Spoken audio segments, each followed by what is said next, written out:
అవధూత దత్తపీఠంలో దత్తపీఠాధిపతి శ్రీ గణపతి సచ్చిదానంద స్వామి వారి సమక్షంలో సహస్ర చండీ వనదుర్గ వృక్ష శాంతి మహాయజ్ఞం అత్యంత వైభవంగా ప్రారంభమయ్యాయి. యాగ మండపంలో గణపతి హోమం ప్రారంభించిన అనంతరం భక్తులు స్వయంగా సమిధలు సమర్పించగా సహస్ర చండీ యాగం ఋత్విక్ వర్ణంతో దీక్షా వస్త్రాలు అందజేశారు. నేటి నుంచి ఈ నెల 15 వరకు ఈ కార్యక్రమం జరగనుంది. మొత్తం 12 హోమ గుండాలలో ఈ యాగం జరగనుందని నిర్వాహకులు తెలిపారు.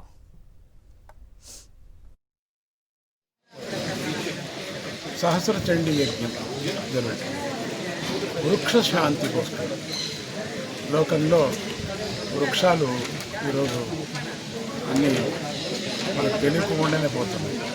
రోడ్లు, బిల్డింగ్లు, అట్లా ఈ 10,000 వృక్షాలు కుబ్జ వృక్షాలు కిష్కింధామూలిక వనం మాదిరిగా ఎక్కడెక్కడి నుంచో తెచ్చి అన్ని పూజిత వృక్షాలు, ఔషధీ వృక్షాలు 10,000 వృక్షాలు తెప్పించి దాంట్లో ఒక్కొక్క 1000 వృక్షాలకు ఒక సహస్రనామం లాగా నామాన్ని కూడా దానికి వేయటం జరిగింది.